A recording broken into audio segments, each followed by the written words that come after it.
Welcome in, everybody, and welcome back to another edition of the Go Bills podcast. I am your host, Brett, back with another edition and our Week 6 matchup between the Buffalo Bills and the Kansas City Chiefs.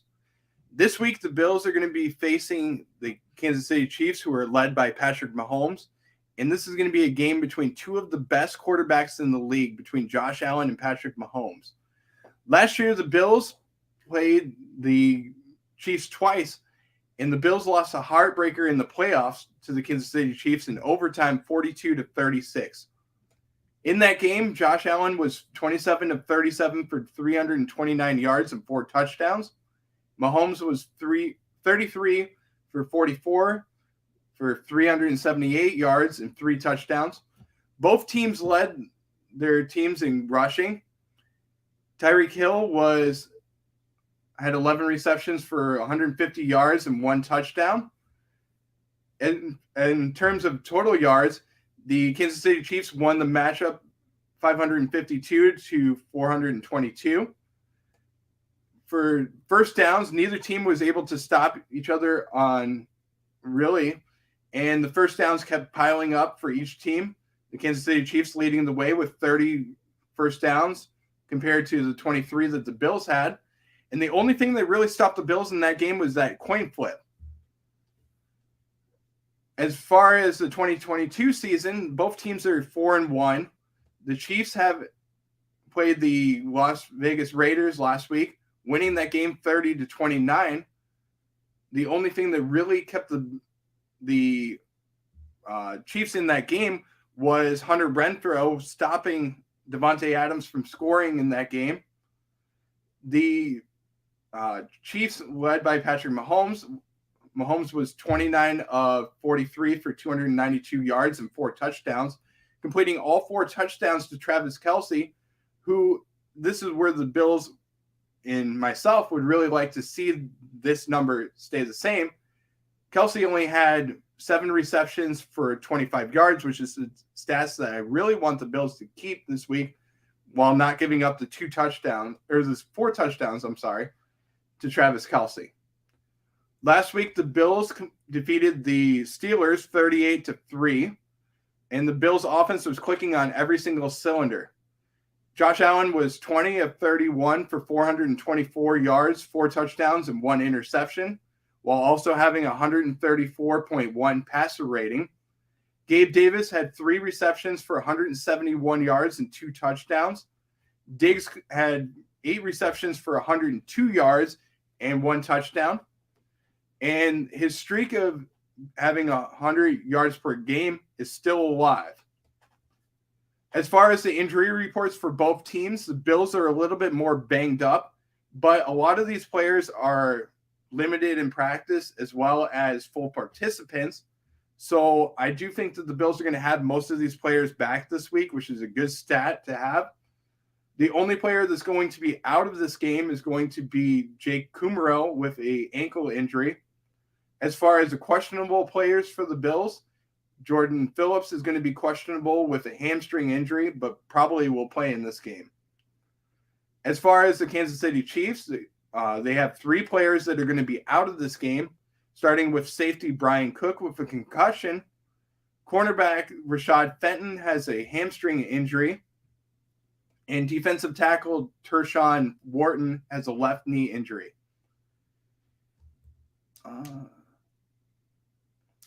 As far as the matchups go, the Bills are going to have their cornerbacks going up against the Kansas City Chiefs wide receivers, and the Chiefs don't really have that many good wide receivers. So I do think that that's going to be an area where the Bills are going to do a really good job of winning the matchups. The Bills are giving up a 68% rating.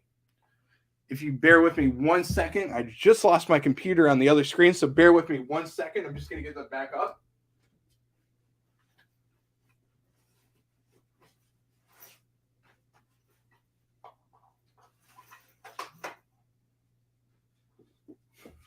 Sorry, guys, I lost my notes, so I'm going to get back on this. lost my notes for a second, so I apologize about that. Let's go with the comments real quick. Getting that back on real quick. Starting with the comments. Red, White, and Bills said, let's go, baby. We got this, baby. Shout out to the Red, White, and Bills. They have done a great job this season, doing excellent work throughout the whole entire season, having an excellent job. I saw his live earlier today, doing excellent things. I really liked what you said. You had great topics all the way around. Love everything about what you're doing, man. And hopefully we can collaborate very shortly in the near future with some more lives, as well as doing some video interactions as well. Really would love to see that going on. That would be awesome to do, and I hope that you can join in the near future. As far as everybody being on this live, I do appreciate each and every one of you guys. You've been an amazing help for this podcast, as well as on our Instagram, Facebook, YouTube, TikTok now, and all our other aspects. I do appreciate each and every one of you. Don't forget to like, subscribe, follow us on each and every one of them, and shoot us DMs with all your questions, as well as game predictions, what you think is going to happen, any questions that you have. We'll put them on our lives as well, put them on all our lives, and talk about each and everything that you guys have as well. Going back to the key matchups, I apologize about the delay for that.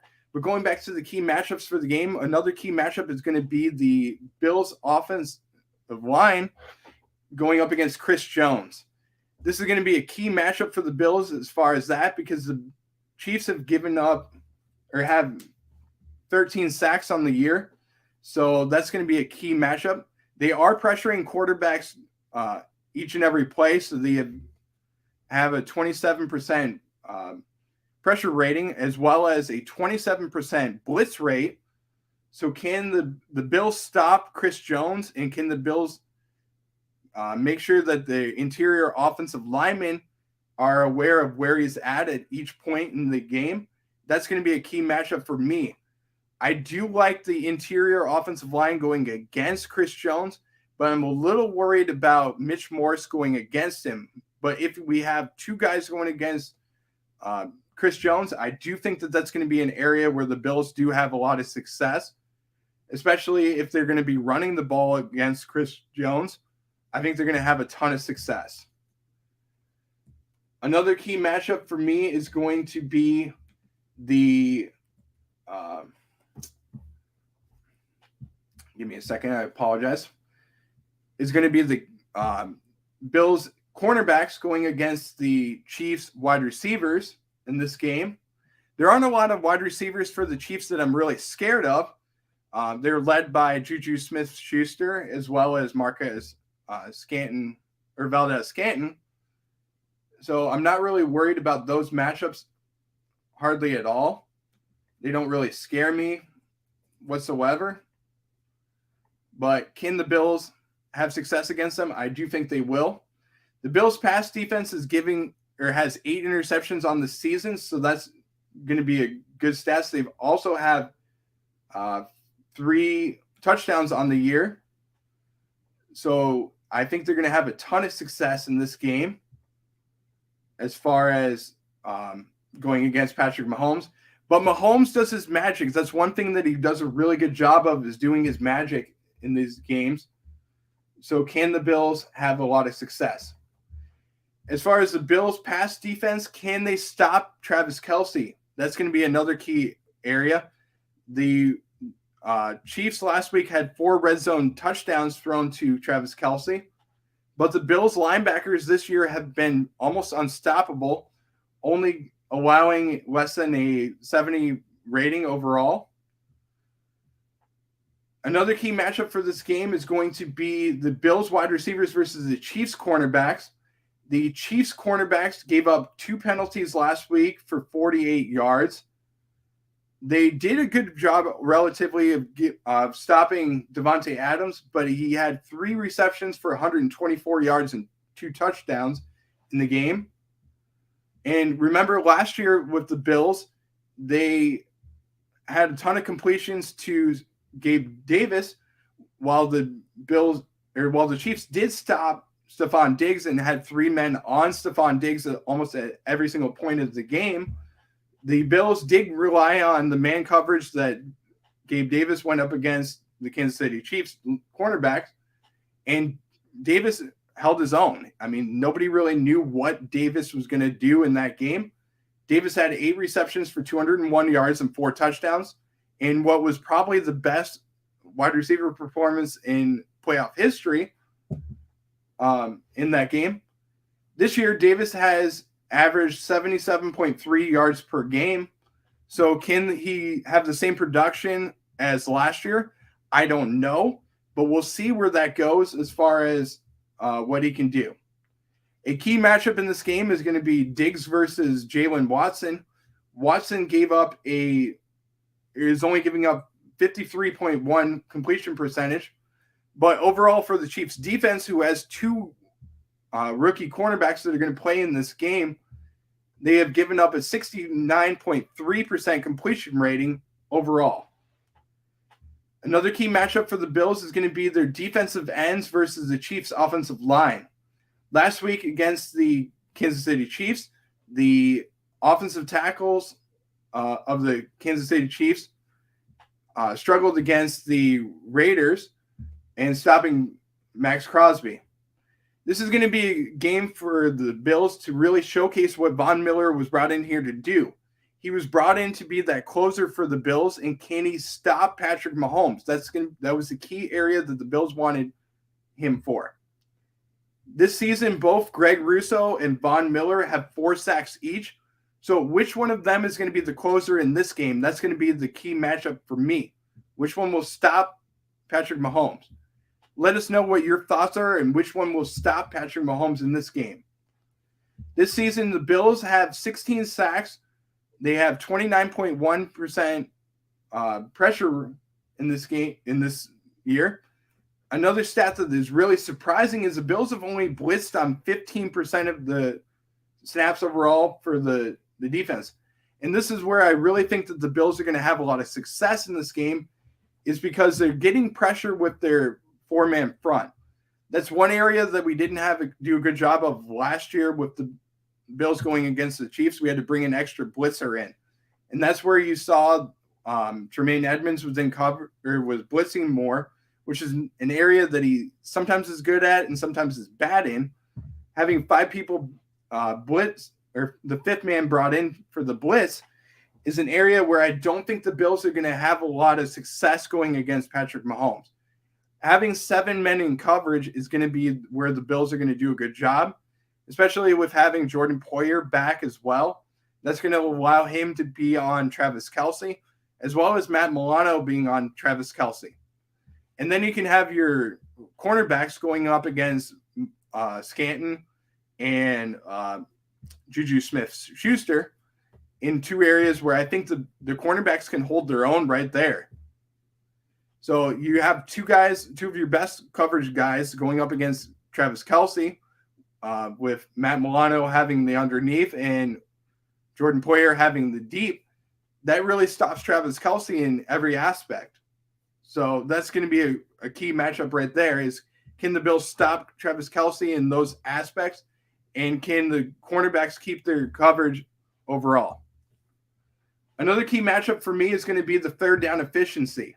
Both teams do a really good job and have been 2 of the best in terms of offense in keeping drives alive. But which team is going to have more success in stopping the other team on defense? The Bills have had way more success overall in stopping teams on defense. So I think that the Bills are going to have more success overall in that.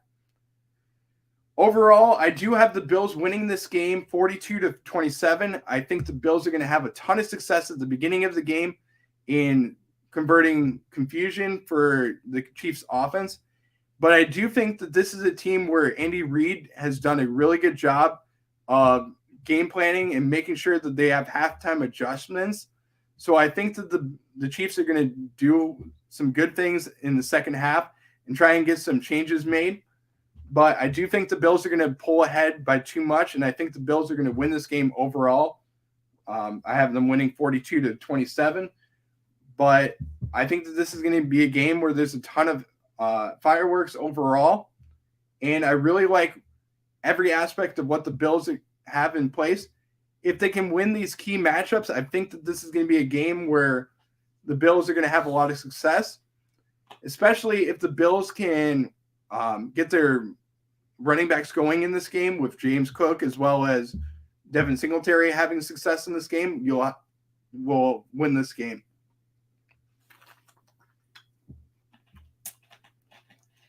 Don't forget to follow us on all social media aspects. You can find us on YouTube, Facebook, Twitter, TikTok, and YouTube. And don't forget to give us all your comments, all your likes, subscribe, do all that stuff that you do. Don't forget to hit the notification bell so you can get notifications when we have videos coming in each and every week and every second. And don't forget to tune in to our live tomorrow. We're going to be going live on Instagram as well as on YouTube. We'll start that about 30 minutes before the game, and we'll have that going. Send us some comments as well. You can put comments in the comment section on YouTube, or if you want to shoot us a DM on Instagram, shoot us a DM and we'll put your comments on our page as well. This has been the Go Bills podcast, and we will see you guys tomorrow for the pregame show of the Bills versus Chiefs.